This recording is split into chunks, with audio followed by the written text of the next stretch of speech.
O'Neill Outside Radio is brought to you by these fine sponsors. The Whitetail Institute of North America, the gold standard for food plots.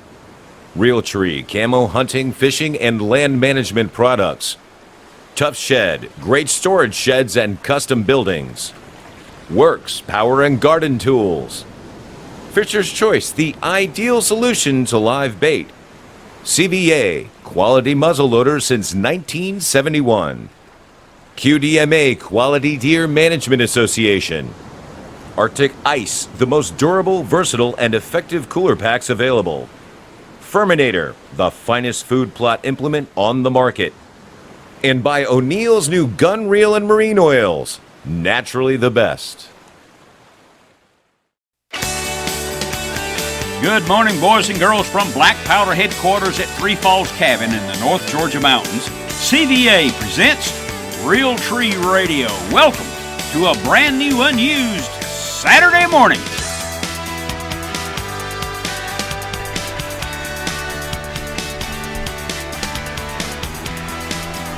Well, welcome everyone. This is O'Neill. Sometimes we have a hard time getting the radio and the television all co-sync there. So welcome to the program, everyone. This is O'Neill. It is the 17th of August, and we're talking outdoors. No politics. No visits to Israel by Congress people. No gun control as we know it in the news. No, we're talking outdoors. You, your family, fishing, hunting, outdoors, camping, hiking, and the outdoors. And I hope you'll take the time to enjoy it with us this morning. We're on WSB, 95.5 WSB across the country into 800,000 households. How about that? And 8 states. I'll get it all together in a moment. You'll have to excuse me. And, of course, the SB Nation, Sports Broadcast Nation, from Seattle to San Francisco and L.A., throughout Texas, the Midwest, Miami to Maine, WEEI, giant sports radio program covering the Northeast. We'd love to get some calls from the Northeast this morning, and we have a busy schedule, and we hope that you will join us. The program sponsors are Realtree, Camo, Tough Shed, Stripling's General Store, the Whitetail Institute, Arctic Ice, boy, that's a good item, you need to try it, CVA, the Furminator, and Quality Deer Management Association. We have lots to do. We have podcasts to talk about, how to improve your accuracy, the trout stocking in Georgia and other states, and so many things. We hope you'll join us this morning. Remember, write down the telephone number. Let's get together. 404-872-0750 across the Atlanta, Georgia area, or nationwide, 800-972-8255. 800-972-8255. We have the podcast to talk about, the Medal of Honor, the radio prize package question, and so many things in which you can participate. But what I'd like to have you call me about this morning is, who got you started in the outdoors? Who was it? Grandfather? Dad? Uncle? Who was it? We broadcast from the Bojangles studio high on Sassafras Mountain in North Georgia. It's 65 degrees this morning. I hope it's cool and pleasant where you are. And we're talking outdoors. And one of the things I want to start off by mentioning this morning is that the Georgia Department of Natural Resources, which you can access no matter where you live on the internet, you can access what's called the stocking report. And I'm sure that happens in every state in the country, the stocking report. And in Georgia, in North Georgia, there's a huge trout hatchery. And they put rainbow trout in streams all over Georgia. Catchable, hungry, representative size rainbow trout. It's a perfect destination for you to take children, whether it's your own, your grandchildren, children, the kid down the street whose dad's not an outdoorsman, on weekends like this, pleasant weekends in which the water is cool, the stream is full of fish, and you can catch them. Be sure and take lots of photos. Now, the stocking report is at the Georgia Department of Natural Resources website, and it is wherever you live in whatever state. I can assure you the Department of Natural Resources is doing their part in maintaining catchable fish in the streams for the kids and for you too. And be sure and camp out over the weekend. Eat the trout there on the stream bank at the camp. It'll be a memory for you and for your family the rest of your life. Now, today, telephone numbers are 404-872-0750, 800-972-8255. For you to reach us, and I wanted to know who got you started fishing. In my case, it was my dad fished with me a little bit. He wasn't an outdoorsman, but my grandparents, I went with them. I went with my maternal grandparents and my paternal grandfather, and we went fishing a lot in the summer times. And I gained a lot of knowledge by that. And there was a lake nearby when I was 11, 12, 13, 14 years old. And there was a lake nearby, and we and O'Neill fished alone frequently. It cost $1 a day. And after a while, when I became a regular, the owner did not charge me that $1. Okay, setting that aside, today, the 17th of August, I am privileged to get to speak to at a wild game dinner in Bremen, Georgia. And I want to get to this subject for a moment, because sometimes I'm so close to all this, I neglect to reach out on subject matters that I think need to be discussed, that need to be referred to from time to time. And this is one of the things we'll talk about this evening, because it's good for you to know. Because tonight, at this wild game dinner, I will be soliciting partners. I will be passing along information so that each one of the members of the guests that night, and you right now as in the audience, can become well versed in representing outdoorsmen. So here we go. This is the concise, abbreviated version. In the early part of the 1900s, the knowledgeable people recognized that without hunting seasons, without monies for wildlife restoration, without monies for wild places and wild game, that our game was diminished. The whitetail was sparse. Available lands were not being set aside for wild game and for the transplantation and stocking of wild game species, both game and non-game. So two powerful people, Pittman and Robertson, in 1937, they came up with what I'll call the Wildlife Restoration Act. In this Wildlife Restoration Act, they figured out if we're going to set aside wild places and wild things, then what we'll need to do is provide money for that. Well, where's that money going to come from? Because it's going to cost a lot. Well, the outdoorsman raised his hand and said, I'll pay. Put a excise tax on sporting goods.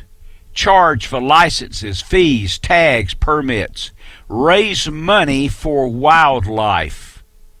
And I told you this is the abbreviated version. You and I, sportsmen, we pay for wildlife and wild places in this country.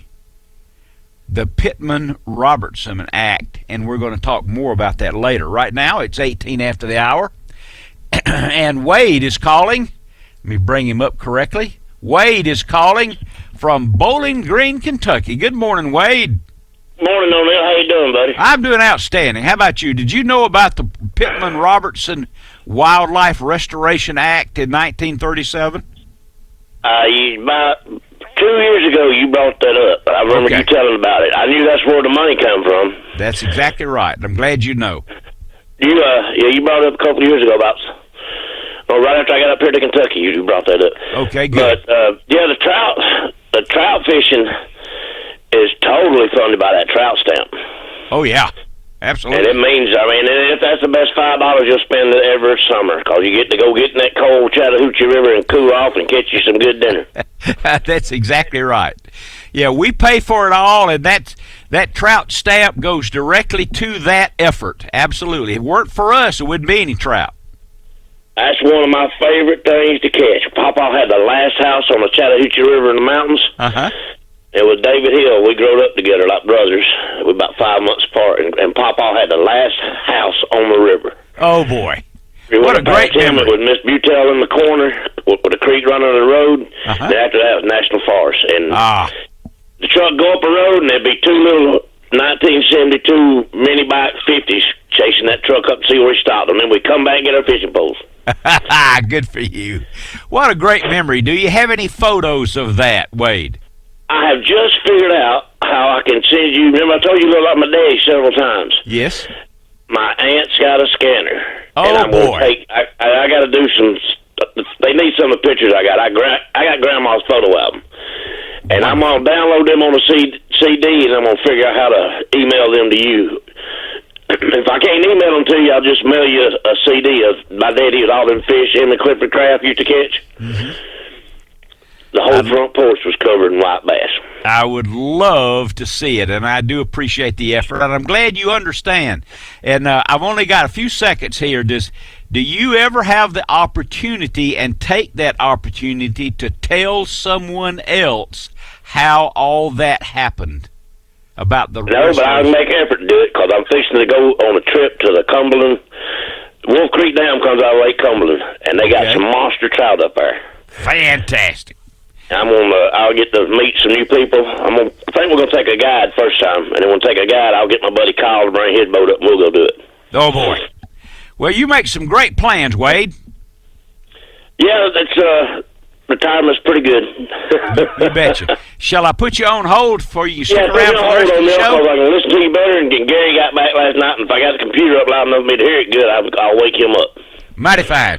There you go, my Appreciate friend. you, buddy. Y'all have a good weekend. You bet. There you go. I'll put you back on hold. We've got you on hold. I think I can operate that correctly. Okay. It's 21 after the hour. This is O'Neill Outside, the #1 live outdoor-based radio talk show in the world at 95.5 WSB and AM 750 and the Sports Broadcast Nation nationwide. WEEI in the Northeast all the way to Miami and across the country to 126 stations. I hope you'll join us this morning. We do have some calls. Jason, we'll get to you next. This is O'Neill Outside. We'll be back. Before we get to some of our special features further in the program this morning, I want to mention, which I failed to do so many times, you can watch the show live, this show live, on Facebook at O'Neill Outside Facebook page. It may not be all that visually pleasant, but nevertheless, you'll be tuned into us live worldwide on Facebook at O'Neill Outside. Okay, before we get to further down the road, let's chat now with Jason is calling from Canton, Georgia. Good morning, Jason. You're on the radio. Welcome. Good morning, O'Neill. How are you, bud? Lovely. You? I'm doing all right. Just rolling out of bed for this Saturday. There you go. I wanted to call, and I do need to apologize to some of your syndicated folks who may not have any idea what I'm talking about, but that's okay. I just wanted to call and say thank you for what you did with the Aflac Cancer Center with Children's Healthcare of Atlanta. I was riding around listening to you and Woman Williams talk to that little boy, and he got to talking about his bass fishing and stuff. And when you asked him what he used to catch that bass, and he responded with a fishing pole that was it for me. That all the money I had, we had some money saved up. I was going to get a new rifle, and me and my little boy were going to go to Texas later on and do some deer hunting. We had a talk, and he came to the conclusion that those kids needed that money more than we needed to go hunting. So, well, thank you, Jason. What a wonderful story. And now you two will have that in common and talk about that magnificent gesture for the rest of your lives. Oh, absolutely. And I make a donation every year. Typically, it's listening to Neil Bortz do the carathon that gets me going. But yeah. So anyway, I just wanted to call and say thank you. I'll let you get back to your show. Y'all have a good weekend. You bet. We'll holler at you later. And I'll talk further about that too. Thanks for calling, Jason, and thank you for the congratulations. Yes, what Jason's referring to is locally here at WSB Radio 95.5 FM and WSB. The Carathon, which is a local children's hospital, which is a gigantic promotion, is held every year, ramrodded by WSB and Cox Radio. And this year, $1,700,000 was raised from generous people like Jason that donated monies. I know in my case, we gave away some hats for $50 a piece, signed Odell Outside hats, and we gave away very generously a friend of mine at his local private ranch. No, ranch is wrong. His farm in Georgia. We gave away a deer hunt, and we raised $1,000 for that deer hunt, and we'll look forward to doing that in the month of November during the rut, and I'm really looking forward to that. Okay, it's 28 after the hour, and what we would need to do now, please, is visit O'NeillOutside.com. And right there on the home page, you'll see the O'Neill Outside guest book. And what we do is solicit your comments, your questions, your evaluations about the programs, the television show, the radio program. Entertain your questions, and if you will do that, then we'll pick one of those. We'll read many of them. I read them all, of course, and respond to most of them. And we will read some on the radio program, like right now. And out of those, we'll choose one to send to you. Where's the book? We'll send to you, and you can see it on Facebook. My first book, it's called O'Neill Outside, People and Places Along the Way. And it's about the people and the places that I've met and entertained and with whom I've fished and hunted and camped and hiked, the interesting people I've met along the way in the outdoors. And you can purchase that book by going to O'NeillOutside.com. And if you buy it there, very inexpensively, I will personally sign that book, as I will today for this. But first of all, here's a note from Tom Williamson, and from Granite City, I believe it's South Dakota. He enjoys watching the show and the emails. He purchased a fixed barrel under lever pellet rifle to hunt squirrels, to make it more challenging indeed. If you've ever done any small game hunting with air rifles, I'd like to see some of it on your episodes. My rifle is a 177 caliber Stoeger, and he enjoys the show. I have not done any air rifle hunting for squirrels since remember the old pellet rifle? You had to pump it up as tough as you can, single shot, a little pellet, but those guns are all gone, well, probably 50 years ago. An excellent choice, however. It would really be a challenge for pellet rifle hunting in a 117 caliber for squirrels. I suggest for your children, youngsters, a single shot 410. Lever action, break action, hammer action, 410. So, okay, next is from Barrett Smith in Dover, Delaware. I've been watching your show for years, gained a great deal of knowledge and tips from them I passed along to my twin boys. for their knowledge in the outdoors. The products you promote, the Big Green Egg, are great. Hope to get more. Thank you for sharing your love of the outdoors. So we're going to send to Barrett an O'Neill Outside signed book for him and his twin sons. I think he says here in the note that they're 8 years old. And we'll do that. And maybe he'll enjoy reading, or they can read it, or he will be able to read and relate to some of those stories in that book that I've related in there. Met some awfully interesting people, outstanding fishermen from whom I learned absolutely so much. From catfish to largemouth to fishing in Canada and Costa Rica and hunting, quite frankly, I won't say all over the world, but I did get to go to Africa once at the behest of CVA muzzleloaders. I used a muzzleloader for African big game. Well, no. Well, I'll say big game animals. Wildebeest, antelope, and so forth. I didn't take dangerous game, leopard, lion, all that sort of thing, no. But one of my companions on that trip did take, with a muzzleloader, he did take a Cape buffalo and an elephant. And it's all recorded in O'Neill Outside Archives. I tell you what I'm going to do. I haven't done it, so I can't recommend it yet, but I recommend you consider it. Gail and I are going to take all of our old videos, all of our old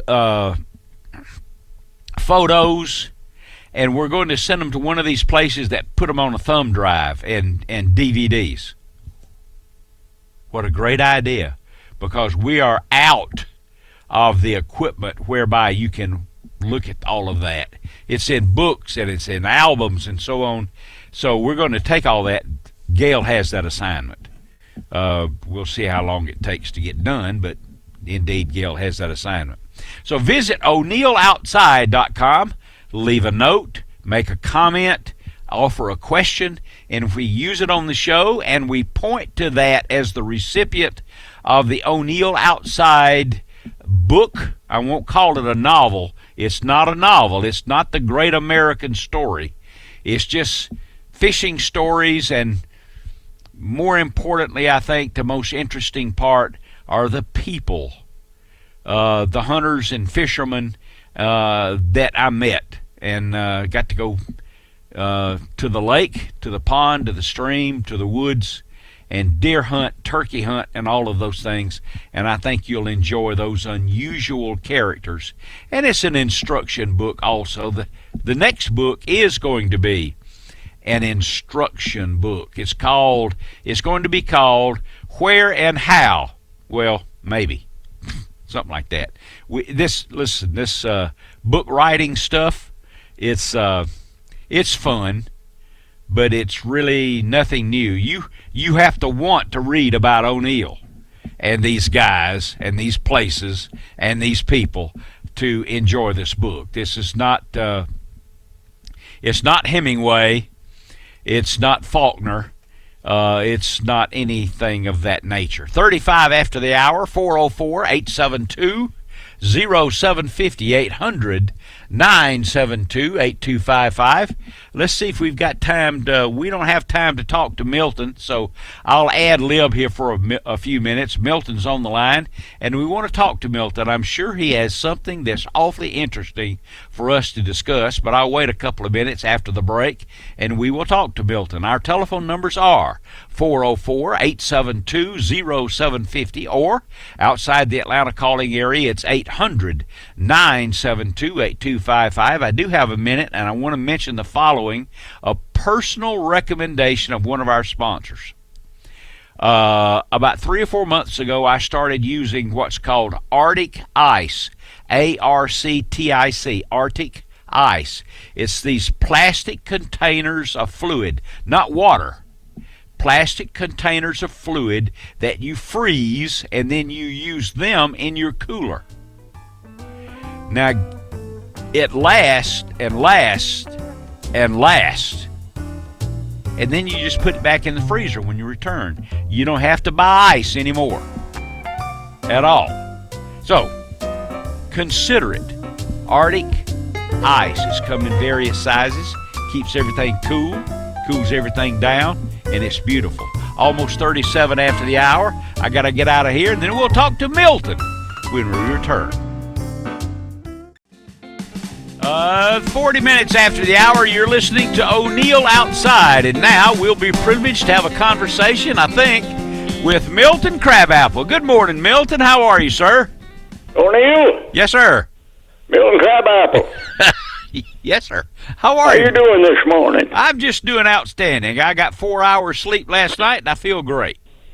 Well, I got about that much, too. I was up late. Oh, yeah? I'll tell you, folks, my phone was ringing. There's folks shooting fireworks in Crabapple. You know, a lot of folks enjoy that now. It's legal to do. I see. Yes, it is. But it aggravates some folks.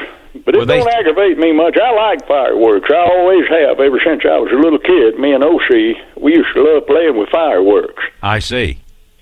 You know, I was telling a fella yesterday about the time, one time Grandpa Crabapple gave me and O.C. a whole box. Now, I believe it was a gross, 144, I believe, was the number of them cherry bombs. You remember them things? Goodness. I do, yes. Boy, now they were some powerful firecracker, now I'm telling you. Well, he said, now y'all, I'm telling you, you better not get in trouble with them things.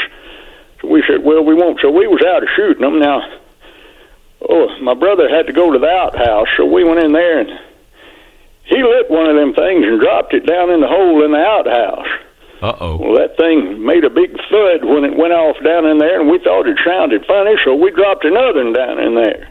Just to be sure, huh? Yeah. Just to be sure. Yeah, okay. All of a sudden, we heard the screen door slam, and we looked out, and here come Grandma down the trail, holding her stomach. She was headed for the outhouse. Uh-oh. So I said, well, we're going to be in trouble now, so we just throwed that whole box of cherry bombs down in the outhouse hole and come out of there, and Grandma went in there, and about 30 seconds later, that whole outhouse exploded. I'm telling you, it just blew into 1,000 splinters. Oh, my goodness. You ain't never seen nothing like it. It blew Grandma out across the yard. Okay. Grandpa come out there and run out and got her up. He said, are you okay? She said, well, I think I am. She said, I tell you, it's a good thing I didn't let that one in the house. Yes, sir. That was the last time we done anything like that. I believe it. Yes, sir. You and O.C. We got in trouble. You and O.C., right? A whole new one. Oh, my goodness. Yes, sir. Anyhow, it'll be this time of the year. These folks are shooting them things all night long. Well, and I guess probably being the sheriff of Crabapple, they call you because they think it's gunshots, don't they? Well, no, lots of them think it's fireworks. You know, okay. They just don't like to be kept awake, I reckon, by fireworks, and I can see the point, but anyhow. Yeah, I agree. I agree. Well, it's always good to hear from you, Milton. Are you getting ready for deer season? It's right around the corner. Getting ready to go up to the CHC and do a little bush trimming, you know. You need to get in there weeks and weeks before the season opens, fix everything up, and then don't go back till opening day. That's exactly Lots of right. folks go out there the day before they're going to hunt, start stomping around and everything. Well, yeah. You ain't going to see nothing the next day. No, I know it. I tell people that, and I get contradicted on this. Of course, there's nothing certain in the outdoors, but I tell people if you've been into an area or into a stand or into a food plot for trimming up and preparing the food plot or in the stand for a hunt, and you need to stay away from that thing now for 2 or 3 days. Well, that's exactly right. You know, if you're hunting big mature bucks, that's what you need to do. Now, if you're hunting does or smaller ones, you might have a better chance. But you know, if you're going to be there for 2 days, now that's what I call 4 hunts. That's 2 morning hunts and 2 afternoon hunts. Yes. If you're going to be there for 4 hunts, you need 4 different places, 4 different stands. Right, because one of the things that people, and I know I've learned this from you in our discussions, in each case of those 4 hunts, you need to have the sun at your back. Well, that's true. Now, you know, them deer, they like to go out into the field with the sun at their back. Yes, they do. They're just like us. They don't walk out there with the sun shining in their face if they can help it. That's right. That's a terrific illustration, Milton, of the more you know, the more you understand, the better hunter and more opportunities you will have. And I'll tell you something. You know, when you go deer hunting, throughout the whole season, what's your best opportunity to kill a deer on what day? Go ahead. Opening day. Absolutely. Now, every day after opening day, it gets harder and harder because them deer know where you are. They know where your stand is, and they go out there and they go downwind from that thing and check it out, see if you're in it or not. Yeah, well, I know I posted something on Facebook not long ago, and I'll get to it, and that was that you say you're hunting a particular deer, and you think he's going to be in a particular spot, a particular food plot, or something of that nature, but the wind is wrong for that plot that day. Don't take a chance on going to that plot anyway. Go elsewhere. Because if he goes to that food plot and he scents you, he may not go back to that food plot for weeks and weeks. He may go completely somewhere else. It's your fault. You ran him off. Now, that's exactly right, O'Neill. And most folks don't believe that, but I'll tell you, and if you move to a different stand every day, he don't ever know where you are, so he's constantly looking for you, and there's a good chance he's liable to stumble into you, too, and you would get him. But if you hunt the same stand, you know, some folks say, well, I'll get him tomorrow because I'm going to sit in the stand from daylight till dark. Right. He's got to come through there sooner or later. Uh-huh. No, yeah, well, they're going to have a long, hard day. I hope they take a Reader's Digest with them. Well said. I always enjoy your call, sir. It's a pleasure to chat with you, to understand from someone with your experience about deer hunting and turkey hunting and all of those things, and I thank you for taking the time to call. Stop by the jail. We'll play some checkers. I'll do that, too. Thank you, my good friend. I'll see you soon. There you go. We always learn something from Milton if you'll just give him a chance. If you'll slow Milton down and give him, you can, with a question or two, you can learn something from Milton. Now, one of the things that we're talking about, let me work this thing right here to make sure I don't have any calls. One of the things that we are talking about at the Wild Game Dinner tonight in Bremen was about the Pittman-Robertson Wildlife Restoration Act and how we raise money, or how the money is raised for wild places and wild things and what it's called and so on. And here's just a little bit of a rundown. And we'll talk about this tonight, and I hope you'll be there. I think it's a sellout, and I've got a lot of O'Neill Outside hats and gifts to give away. But these are some of the things that I'm a great believer in. If you're awarded something, if you're given something, you receive something, it's better if you're rewarded for that, for a correct answer or something you've done. It's a payoff. It's not just a gift. So this is some of the things we'll talk about. Prior to the Wildlife Restoration Act, and I'm patting myself and all of you guys who are hunters and fishermen who pay all these excise taxes and licenses and tags and fees and permits that support wildlife and the wildlife divisions in your state. In the early part of the 1900s, there were probably only 5 million white-tailed deer in the United States. Now, there are 36 million. At that time, there were just a small scattering of elk across the country. Now, there's millions. Back then, prior to the states and prior to that money being raised, there were the eastern wild turkey and the various species of wild turkey were maybe 400,000. Now there's 7 million. And it goes on and on and on. How did that happen? It took money for that to happen. Now, I say those things to you, remind you of those things, because often from people who do not understand, we receive questions. I don't understand how you kill deer. I don't understand why you shoot the biggest buck. I don't understand how you shoot these beautiful birds. And it's important for us as the audience of this show, the audience of O'Neill Outside Television, and the general sportsman, it's important that he be able to defend that. Because we are the ones that pay for it. Not the Fund for Animals, not the Humane Society, not PETA.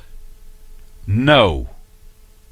Hunters and fishermen, campers, outdoorsmen, people who buy sporting goods for the outdoors, we pay for that, both voluntarily through the excise tax and also through our licenses, fees, permits, tags, and all of those things.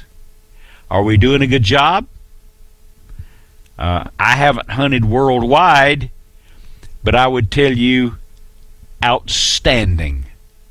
There is no country that I know of on earth as successful as the United States is in the management of wild places and wild things, and the participation level that is required and enjoyed by the citizenry, those people who participate. And in a few minutes, when we return, I've got a minute and a half, but I'm not going to get to it now. I'm going to tell you about a vast lesson that you can learn about the outdoors, how it differentiates from high school or middle school sports. What makes it a greater lesson for us, for our children, for our grandchildren. It's something that you may not thought of. Pardon me for being so preachy today, but it's been quite a while since we approached these subjects. And with the appearance at the Wild Game Dinner that I'll be making tonight in Bremen, Georgia, which I'm really looking forward to, all these things have come to mind over the last day. Gail and I took a little family vacation this week. We went to Florida.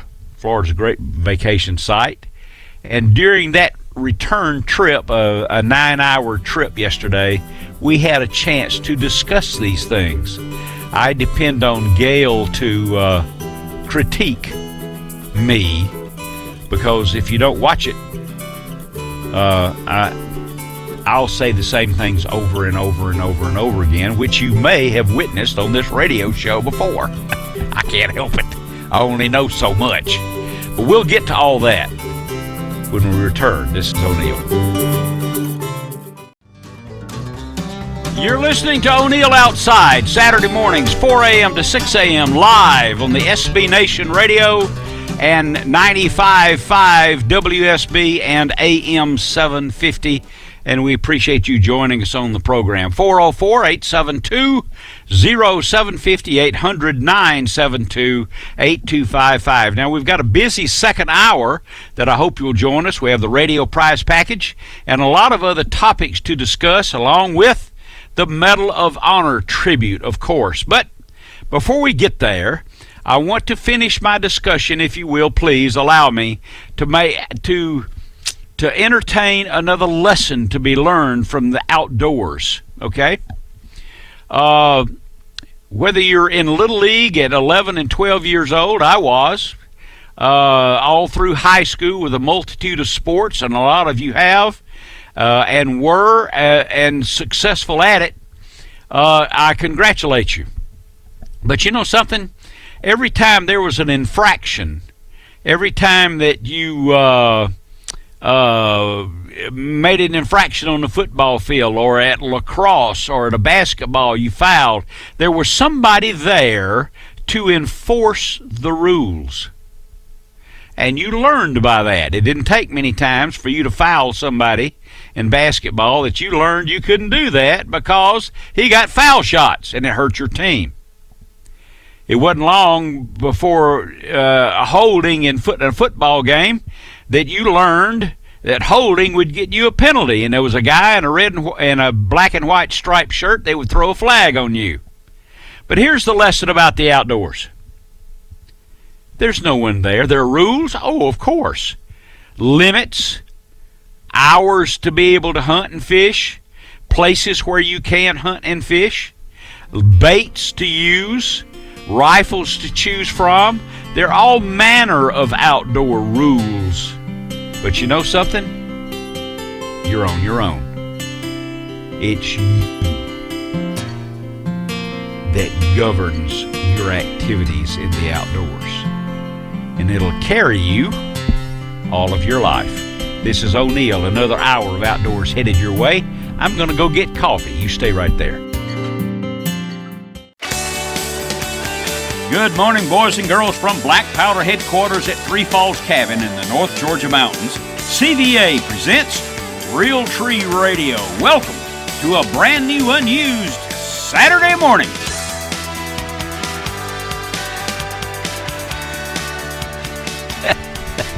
Welcome, everyone.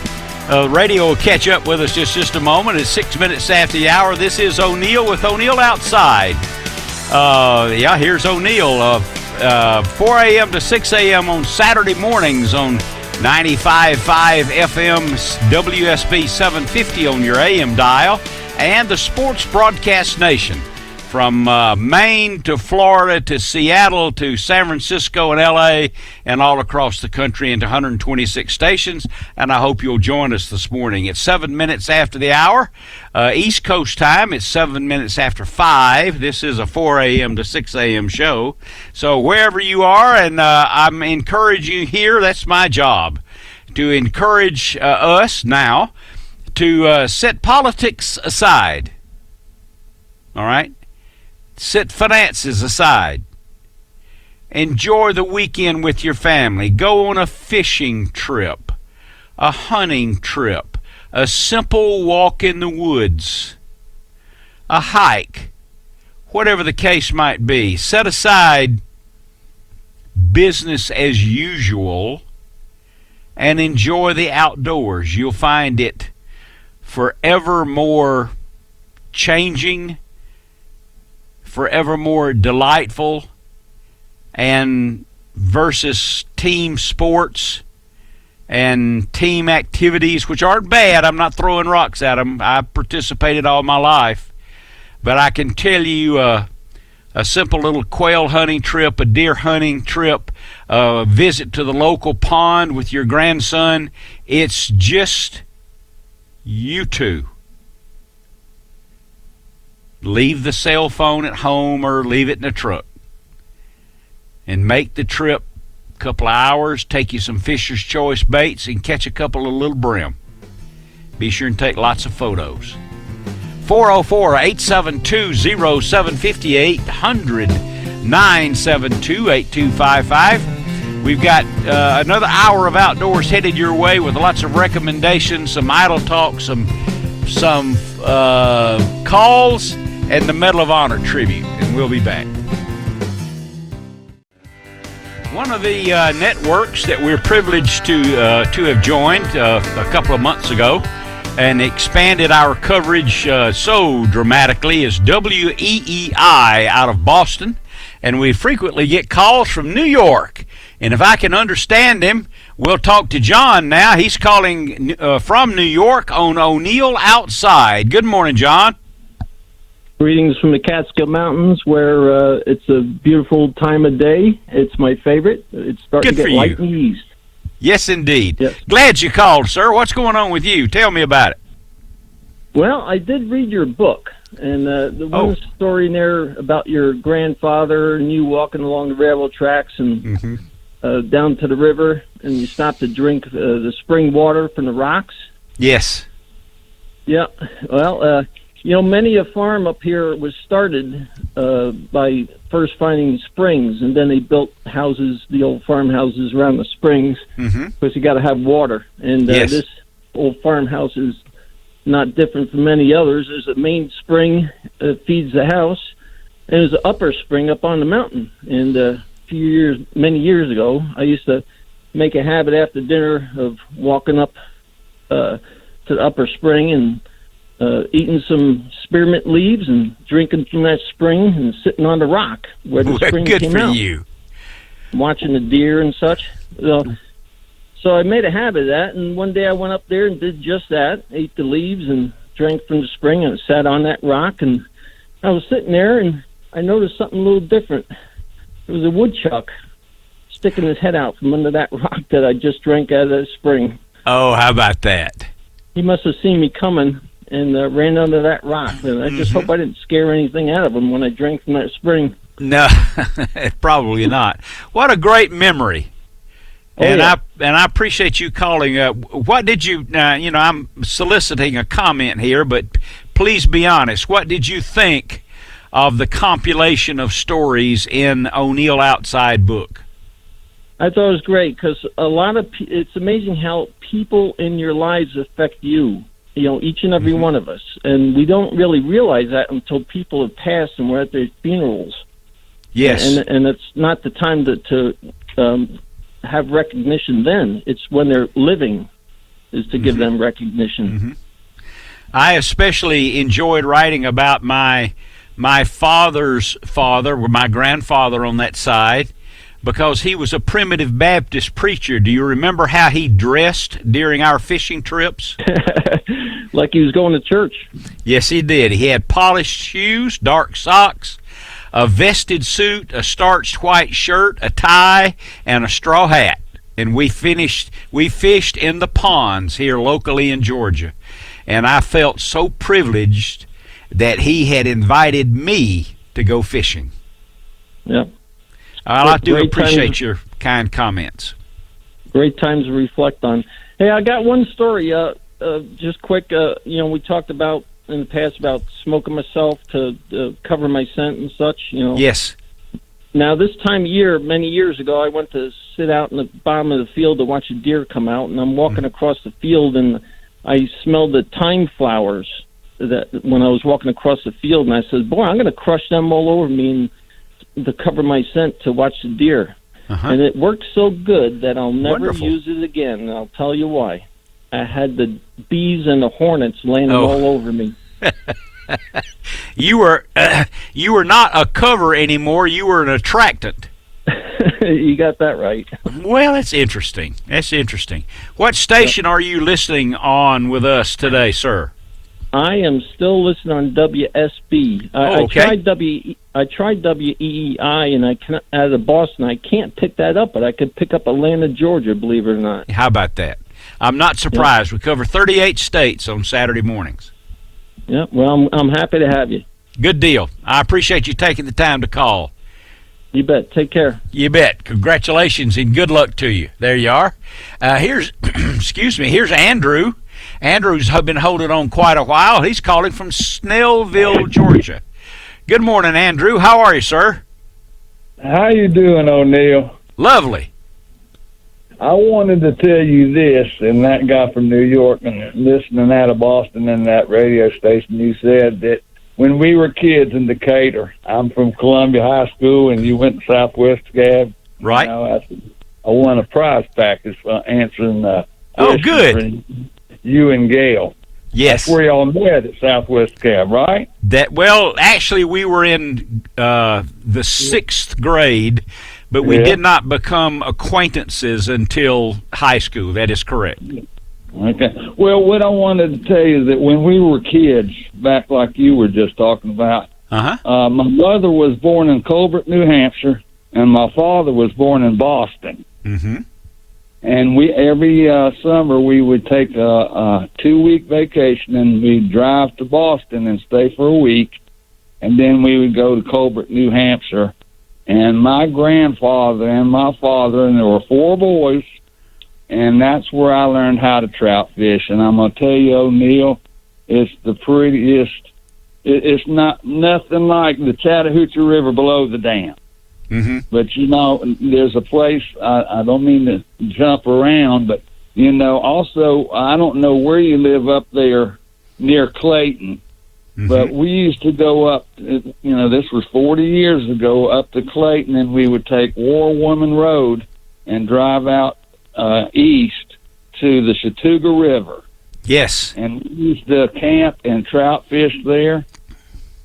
And I just wanted to tell you that that's how I learned. And of course, I've told you that I used to be in the Atlanta Bass Club. Mm-hmm. I remember. Yeah. And then I also worked with Mark Cornwell. Mm-hmm. You used to meet with him or see him in Loganville working out. Yes, indeed. Okay. But I'm so blessed and so thankful that my father and my mother, father, my grandfather, it was so incredibly enjoyable, and I'll never forget it. And to be honest with you, as God is my witness, last night I Googled Colbert, New Hampshire on the phone, and I was just trying to look at some of the roads that, zoom it in and see where the rivers we'd go. But I ended up seeing some maybe park or whatever that had a picture, and it was so pretty with the waterfalls, and it ain't nothing like it. Wonderful. What a great experience. I'm glad you took the time to do that, and I'm more glad that you had that experience as a youngster. Absolutely. I'm in walking distance of Lake Lucerne, and I remember telling you, how do you get the fish? I know that's where your parents lived. They did. Yeah, and I told you I've never caught a fish, and I go through there every night because I'm retired now, but I throw papers, and I was telling you that I throw right the houses for all the houses that are right along on the lake. I throw to those houses, and the most deers I've counted in one night, and that's not seeing them minimum times, but there's 22 deers. Neighborhood deer. Yes. Neighborhood whitetails. On the other side of the river, once you cross, I do both sides. I do across from the lake on the other side of 78, and then I do behind Lake Lucerne too, every night. You bet. And I camp every night. So I appreciate you taking my call, and I have one question from you, and I wrote this down. You've been doing that promotion on Arctic Ice for a while now. Now you got to tell me is where do you buy it? Do you have to go to Bass Pro Shop? That's the first thing I thought. My goodness, I think you can get it at Walmart. You can certainly order it online, and I'm almost positive you can get it at Bass Pro Shop also. Okay, I've looked at it at Walmart, of course. Oh, it'll work. It works. It's beautiful. Oh, I know, and that's the reason your promotion. You talking about it? I get the best. You bet.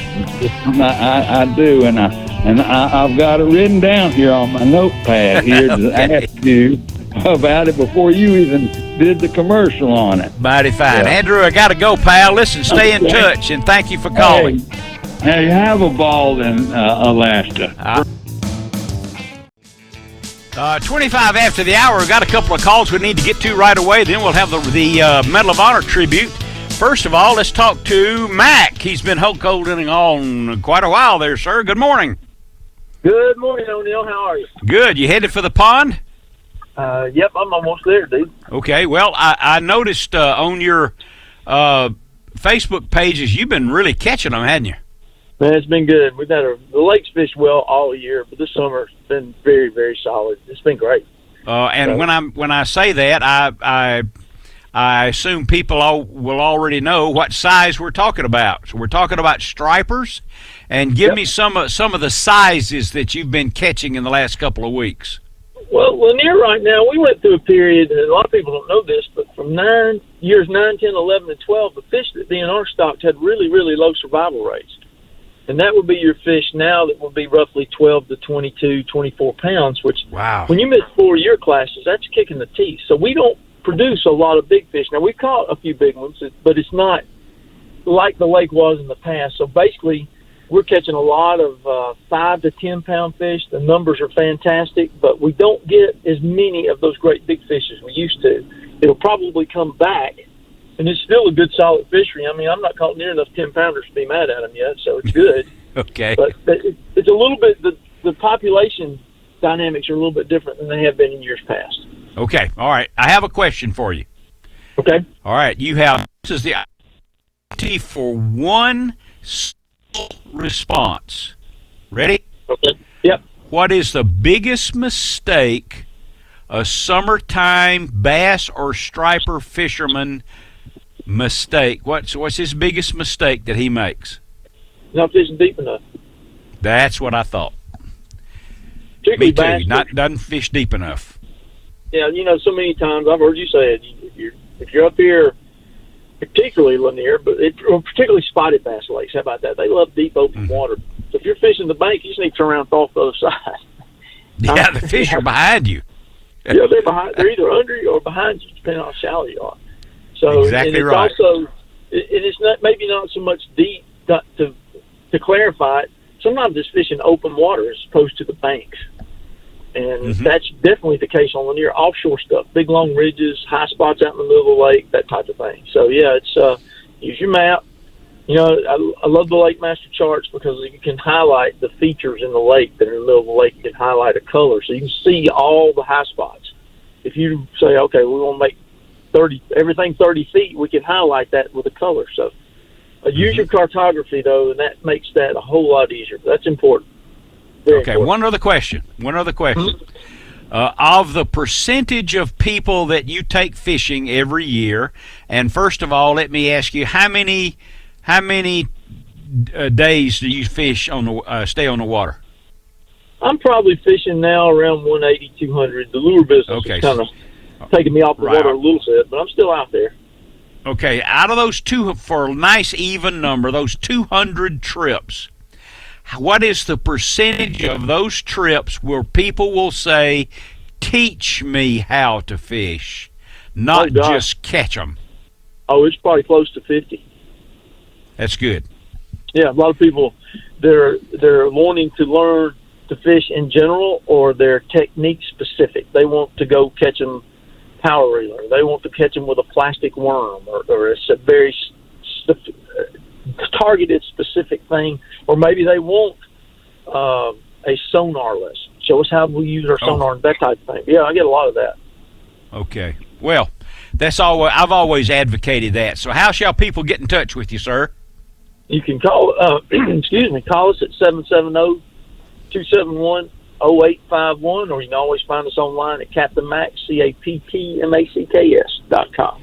I will tell everybody, if you get to go fishing with Mac, the most surprising technique that works now is the power reeling. Oh yeah, that's pretty cool stuff. I'm getting ready to go do that right now. All right, good for you, pal. All right, have a great, safe day on the lake. Thank you, O'Neill. Everybody have fun out there. Be safe. Catch them. You betcha. See you later, my good friend. There we go. Now let's change courses here for a minute, and we'll talk to Steve calling from Macon, Georgia. Good morning, Steve. What's going on with you? Good morning, O'Neill. Hey. I'd like to invite everybody to come to Bass Pro Shop in Macon, Georgia today. Okay. Live snake presentation. Today the presentations are 2 and 7. Okay. 2 and 7. Be there all day, have the snakes on display. What's the meanest, nastiest snake you can think of? Probably a diamondback or a timber rattler. I don't know. Cottonmouth. No kidding. He's the aggressive one, huh? He's very aggressive. Get in the boat with you, but he's the meanest, nastiest guy in the world. I'm going to show you one of the biggest ones you've ever seen at Bass Pro Shop today. But anyway, last week we talked about the dragonfly. You remember it? Yes, I do. What's the only wasp? What's the only wasp that can walk, but he cannot fly? I don't know. And he's a mean, nasty dude. What? He's called the velvet ant.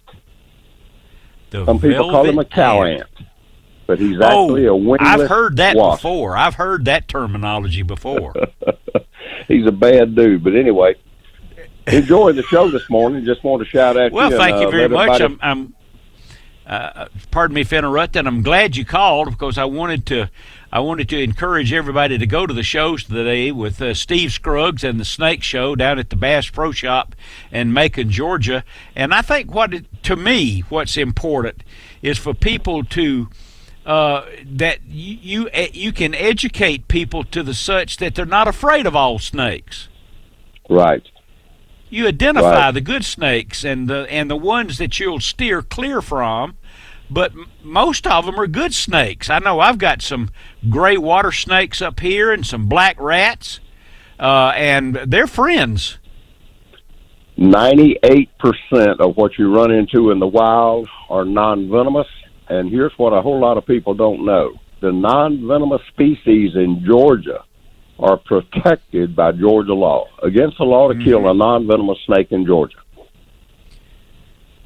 Well, I know I see a lot of people who send me photos of some snake that they've cut the head off of, and it was a black rat. Exactly. One of the greatest mouse traps in the world. Absolutely. And well, not difficult to identify. I enjoyed it and loved the show. Really enjoyed the conversation about the mom and the dad and the grandfather with the young man. I tell you what, it has an impact on a person's life. And, we work with a lot of young people, and I encourage everybody, give up a Saturday, reach down to the next generation, get them outdoors. Let them have as much fun as you've had over the years. Well, if I recall correctly, now you can correct me if I am not, it was mainly your grandfather that made the impression on you about the outdoors. Is that not correct? 7 years old. You're absolutely correct. Reached down to me and took me rabbit hunting. That's fabulous. And you know my saying, nature will never disappoint you. Get outside. You betcha. Thanks for calling, Steve. Good luck. Now call me back. Call me back next week and let me know how many people showed up and if you have any experiences from your presentations this week. I sure will, my friend. Be safe out there. Good deal. You bet. Thanks, Bye-bye. pal. You bet. There we go. Steve's it's 5:30 in the morning. He's probably on his way to Macon right now. That is, if you're in the area of Macon today at, I think he said at 2 o'clock and at 7 o'clock at Bass Pro Shop, be sure and stop by there. Get there early so you can get a good seat and watch the snake presentation by Steve Scruggs.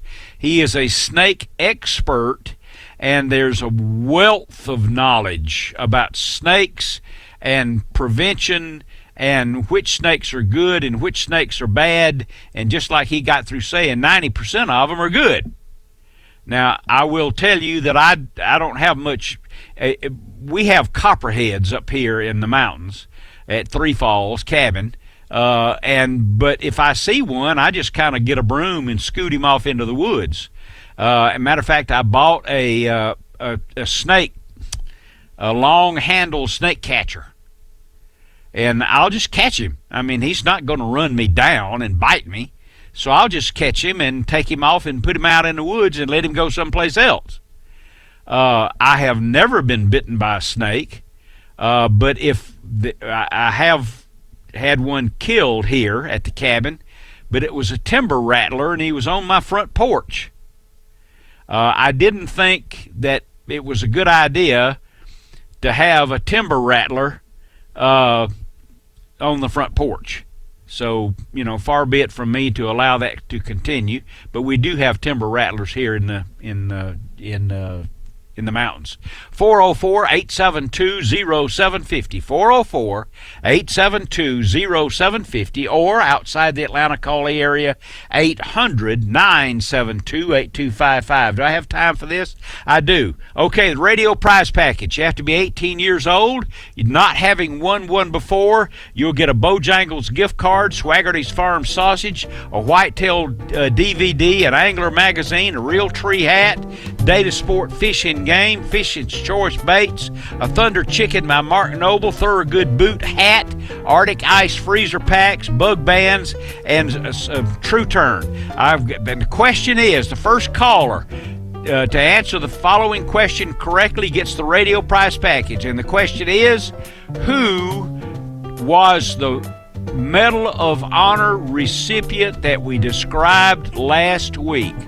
Who was the Medal of Honor recipient that we described on the radio show last week? Be the first caller to the numbers that you know, and you'll win the radio prize package. This is O'Neill, Medal of Honor, when we return. Walter J. Will, Medal of Honor, First Lieutenant, U.S. Army, Germany, March 1945. Walter exposed himself to withering enemy fire to rescue 2 wounded men, and then, although already wounded himself, made a third trip to carry another soldier to safety from an open area. Ignoring the profuse bleeding of his wounds, he led men of his platoon forward until they were pinned down by murderous fire from 2 enemy machine guns. He fearlessly crawled along to within 30 feet of the first enemy position, killed the crew of 4, and silenced the gun. He continued to crawl through intense enemy fire to within 20 feet of the second position, where he stood to his feet, made a lone, ferocious charge, and captured the gun and killed the entire 9-man crew. Observing another platoon pinned down by 2 more German machine guns, he rose to his knees in the face of direct fire, lobbed 3 grenades, killing all 3 Germans. He then returned to his platoon and led it in a fierce, inspired charge, forcing the enemy to fall back in confusion. First Lieutenant Will was mortally wounded in this last action, but his heroic leadership, courage, and devotion to duty live on as a perpetual inspiration to all those who witnessed his deeds. Walter J. Will, Medal of Honor recipient, U.S. Army, March 1945. Okay, 42 after the hour. We have our prize pack winner designated here. And we'll ask the question one more time, and it was an easy one, and we had a direct first caller who had the answer. And last week we had the privilege of reading about another Medal of Honor recipient, and he was the most decorated soldier in World War II. And when he entered the service, which he lied about his age and got his sister to forge the documents that it would have been signed by his mother. He was 5 foot 2 inches tall and weighed 112 pounds. And his name, and now we'll talk to Brandon, calling from Dawsonville, Georgia. Good morning, Brandon. Good morning, O'Neill. And who was that person that I just described? Audie Lee Murphy. You bet. Have you read about him? No, I listened to you talking about it last week. It's a pretty fascinating story. Yeah, no kidding. He was far beyond courage. One of the things he did that was not in the description I read last week, Brandon, he and an Army buddy were in an abandoned city in France, and 2 Germans walked out of the building with their hands in the air, surrendering. So his buddy stepped forward to capture those 2 Germans and put them in handcuffs and tie them up and capture them. But before they did, one of them pulled a pistol and killed Audie's friend. Audie promptly shot him between the eyes. Audie Murphy was a tough guy. Sounds He like was a it. tough guy. Yeah, all right. Do we have your information, Brandon, so we can send you the radio prize package? Yes, sir, we do. Good deal. Give us a couple of weeks. We'll wrap it up and send it to you. I was going to say one thing, if you don't mind. Up there Sure. by McClellan Falls, you were talking about snakes earlier. I don't live far Uh-huh. from there, but there's been several 6-foot-plus rattlesnakes caught up there. There's Yeah. some big ones up there. You bet. They're probably yellow-faced timber rattlers, I guess. I don't know. But yes, I'm you not are correct. certain on what they are, but I've seen pictures of them. Uh-huh, you bet. Well, there's a lady, well, in the neighborhood. This is not much of a neighborhood. This was probably a mile away. And a timber rattler had set up housekeeping in the rocks, the heavy-duty rocks around her mailbox. And quite frankly, she was afraid to go to the mailbox. So I don't blame her. Yeah, me neither. And I'm not proud of having to kill things. But we dispatched that rattlesnake. You got to stay safe. Yeah, well, he needed to go elsewhere. You know what I mean? Yes, sir. I don't You bet. blame you. You bet. Have a good weekend, Brandon. All right, you too. I enjoyed the show. You bet. Thank you very much. There we go. 404-872-0750, 800-972-8255. Three things. Number one, if you enjoy the O'Neill Outside People and Places Along the Way book, and we've had some comments this morning from callers, you can seek that and purchase that book at o'neilloutside.com, right there on the home page. Right, you can't miss it. And if you buy it there, then I will personally sign the book and personalize it for you according to your directions, if it's for Brandon or Pete or whomever. All right, number two, you can, on the home page, you can access the Medal of Honor website. Please do that and read about these men and women, officers, generals, and combat soldiers who gave their lives for this country. It's inspiring. Number three, well, there's four now. Number three, if you will continue on at o'neilloutside.com, at the bottom of the home page, you will see a description of a trip that we're taking next summer. That is a trip to Alaska. I've taken this trip, not on this vessel, but on others, and I'm told that this what do we call this? Is the Princess. I've forgotten the name of the boat, but it's called the Princess, and it is especially built for a cruise in the Lynn Canal from Seattle up to Ketchikan or wherever it is, in the Lynn Canal. You're not out in the ocean. And it is very special.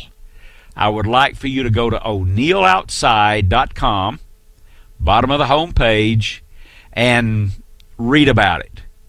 And if you'd like to join us on that trip, I suggest you make your reservations now. It's filling up, and it has been. I've forgotten how many. I think we have 20 cabins, and 16, we reserved 20 cabins, and I think 16 of those now are already reserved. So do that. Lastly, in the middle of the home page also, this is crass self-promotion. Visit the O'Neill Outside podcast of this show and as I handle some other subjects from time to time about the book, and mostly trips and recommendations and advice and rules and things that you might enjoy if you're listening, if you're on the road or in the house and you've got your radio. You can listen to O'Neill Outside podcast on, I think it's Google and SoundCloud and so on, and in the next few weeks it'll be added to 10 or 12 other podcast sites. And if you don't get enough of O'Neill on a Saturday morning, then you can listen to the Poor Devil the rest of the week. So there you are. It's 65 degrees right now on the mountain here in North Georgia. And if you're headed to the Wild Game Dinner in Bremen, Georgia, I can't call the name of it. It's around here somewhere. I'll do it in a minute. Right now, let's talk to Sam, calling from Jonesboro, Georgia. Good morning, Sam. He's got a snake story. What's going on, Sam? Hey, O'Neill. Hey. I got a snake story. We have a little dog here. It's a little Pomeranian, and we let him out from time to time. He just runs up the street, and he ran up the street right past a copperhead that was sunning himself in the middle of the street. Didn't see him. Warming up. Snake warming but up. I knew that when he came back, he was going to see that copperhead, and he was going to sniff around and probably get bit. So probably. I got a machete stored by the door here, kind of like you got guns stored by yours. I got a machete. Yeah. And I ran back and got it, and I hated to do it, but I had to do it. I had to kill that snake, but it was either the snake or my dog. So one or the other. You had to make a choice. It was the correct one. I think so. Thanks for confirming that for me, by the way. Well, we all have choices to make every day. It would have been better, of course, if you had been able to direct him out, but I'm sure you had that consideration to make: the dog, your pet, or the dog, or the snake. A Pomeranian, is that the one? Is that the breed that, as I understand it, and I got a minute or so here, is that not the breed that in the early first century that the Chinese used to use as a fighting dog, an army dog, and he weighed like 70 or 80 pounds? He's fierce, isn't he? No. This is he's about 12 pounds. He's fluffy. He's he looks like a big puffball. But he's the color of a newspaper. Oh, really? Okay. He's not a regular Pomeranian. He's the color of a newspaper. There was, and maybe somebody will call, there was a real small dog that's popular in the United States right now. He's a tiny little guy, but he's ultra fierce. And the story I got was that this dog used to be part of the Chinese army. He was a fighting dog, an army dog.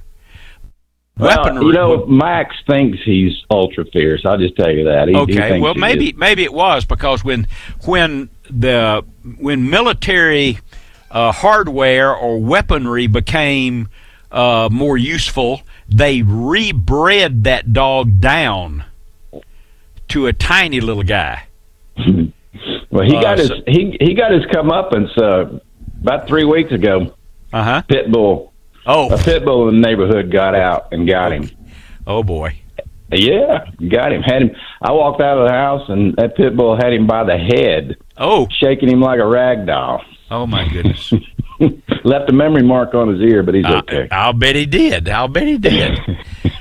Well, look, Sam, glad you called, sir, and I appreciate you listening to the program. Okay, bye-bye. You bet. See you later. There we go. There you go. Well, all right, 53 after the hour. This is O'Neill. You've been listening over the last 2 hours to O'Neill Outside, the #1 live outdoor-based radio talk show in the world. And I say that an awful lot because I'm proud of it. And in tonight's dissertation, if you will, my appearance in Bremen, Georgia. We're going to talk about how the radio show got its start. Maybe it's a lesson. This is O'Neill. Just a little bit more, and we'll be back. 57 after the hour. O'Neill Outside, about to conclude this edition for August the 17th, 2019. I appreciate all you guys joining me, listening to the program. I hope it's been purposeful for you. It's always been ad nauseum. It's always been my contention that the more you understand, the more you know, the more you practice about the outdoors, or any subject for that matter, the more capable you are of enjoying it. And here's a little recommendation. School's back in session. You know, it starts earlier these days. And the kids are all excited about going back to school. Fabulous. School's wonderful. We should, for most people, you should go longer. Give your kids something to talk about when they go back to school Monday. What's that? Go for a hike today. You don't have to go far. Just get into the woods and stop talking. Sit at the base of a tree and be quiet. See what's underfoot. See what's overhead. Listen. As a matter of fact, you might go to the internet. I hate to do that, but go to the internet prior to your adventure. Listen to some of the sounds that are made so that you can identify them, whether it's a blue jay or a cardinal, a crow, even a hawk. And maybe if you're out this evening, you might even hear a barred owl. Wouldn't it be great? It'd be great, and he can talk about it Monday, and he or she will be so proud that they got to spend the time with you outdoors. So let me leave you with this. If you're too busy to go fishing and take a kid along, you're absolutely too busy. Enjoy Ray Charles, About My Favorite State, and join us next Saturday morning for O'Neill Outside. We'll see you then.